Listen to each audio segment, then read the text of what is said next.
বিরিয়ানি সবাই কেমন আছিস? সবাই ভালো আছে। বড়দের কেমন, কোনো ছোটো ছোটো আনতেই ভালোবাসি। সকালবেলা হচ্ছে মনে হচ্ছে 8টা 10-এ উঠলাম, বৃষ্টি হয়েছিল হয়তো বৃষ্টি। তো এটা তো এখানে দরজায় জল দিয়েছি, তো ওখানে জলটা চলে গেছে, কিন্তু তাছাড়া সব ভিজে ভিজে টাইপের দেখতে পাচ্ছ। ওপাশে ওই সামনে গেটের সামনে তো দেখো গাছের পাতাগুলো, ফুলগুলোর পাতাগুলো সব ঝরে ঝরে পড়ে গেছে। আর এই যে প্রতিদিনের কাজ টাইম গুলো জল ধরা, এখন উঠোনটা ঝাড় দেওয়া হয়নি, ঝাড় দেবো, ঘরটা সবে ঝাড়টা দিলাম আর দরজার সামনে একটু জল দিলাম।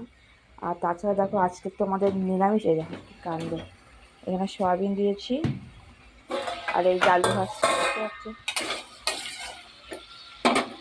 এই হচ্ছে আলু ভাজা।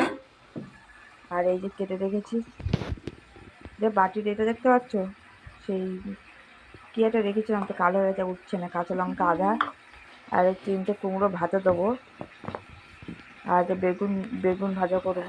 আর এটা আছে গাজর আর কুমড়ো দিয়ে সয়াবিন তরকারি হবে, আর এটা বেগুন পোড়াবো। এই হচ্ছে আজকেকার মেনু আমাদের। এটা পরে আবার রান্না খাবো।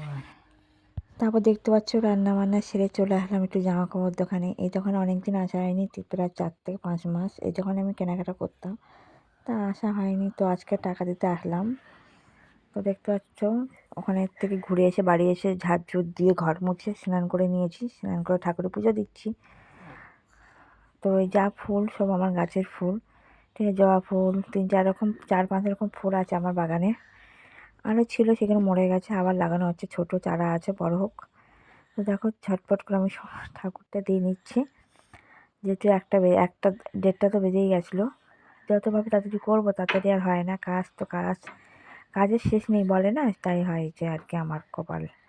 তো যাই হোক, ছেলে দেখো পড়াশুনো করছে, কাজ করছে, বোঝা দেয়। তো যাই হোক, এবার আমরা খেতে বসে পড়লাম। প্রথমে বেগুন পুড়িয়েছিলাম, তো শনিবার করে পোড়া জিনিস খাওয়া ভালো। তো বেগুন পুড়িয়েছিলাম, বেগুনে এটা ছাড়িয়ে নিচ্ছি। তো বেগুন মাখা কারা কারা খেতে ভালোবাসে অবশ্যই কমেন্টে জানিও। তো আমার তো খুবই ভালো লাগে বেগুন মাখা, বেগুন ভাজা, বেগুন সিদ্ধ সবই, বেগুন মানে ভালো লাগা।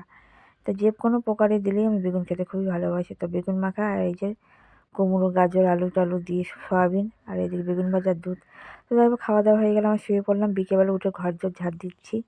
তো দেখো তারপরে বিকেলে এই টমেটো তুলছি, বড় বড় কাঁচা কাঁচা টমেটো বড় হয়ে গেছে, তো ভালো তুলে রাখি কিছু খাওয়া যায় কি না। তো দেখতে পাচ্ছ পাকাই নি এখনও, কাঁচা টমেটো। এই যে বেগুন চারা ভর্তি, বেগুন গাছ বড় হয়ে গেছে কিন্তু বেগুন আর হচ্ছে না। তো যাই হোক, অনেকগুলো 4-5-6টার মতো, 4টে না 5-6টার মতো তুলে নিয়েছি। আর পালং শাকও তুলেছিলাম, কটা পালং শাক তুলেছি। পালং শাক সব খাওয়া গেছিলো, এদিক সেদিকে পালং শাক হয়েছে, তো সেখান থেকে তুলেছিলাম। তো এই দেখো 5টা টমেটো। তো এবার পালং শাকগুলো ধুয়ে নিচ্ছি, দেখতে পাচ্ছ। এই দেখো পালং টাইম করে জল আছে, ওই জন্য ধুয়ে নিচ্ছি অনেক জল দিয়ে। তো দেখতে পাচ্ছ 5টা মোট টমেটো এই বাগান থেকে। তো যাই হোক, সন্ধ্যাবেলা চা মুড়ি বিস্কুট টিস্কুট নিয়ে বসে পড়েছি বাটিতে। চা খেতে ভালোবাসি, তার সাথে অনেকটা চা খেতে ভালোবাসি। মুড়ি ভেজানোর জন্য খিদের এবং নেশা দুটোই মিলবে। তারপর রেডি হয়ে নিচ্ছে, বাজারে যাবো তাই। বাজারে গিয়ে দেখতে পাচ্ছ, তারপর বাজার থেকে ঘুরে আসলাম। তো একটু কলা টাইপের যে মিষ্টিগুলো বানানো হয়েছিল, সেই কলা টাইপের দুটো মিষ্টি খেতে চলেছি। আর এই দেখো বোঁদে, ছেলের বোঁদে, আমার বোঁদে, দুজনের বোঁদে। এখন খেয়ে নেবো। তোমরা কে কে বোঁদে খেতে ভালোবাসো অবশ্যই।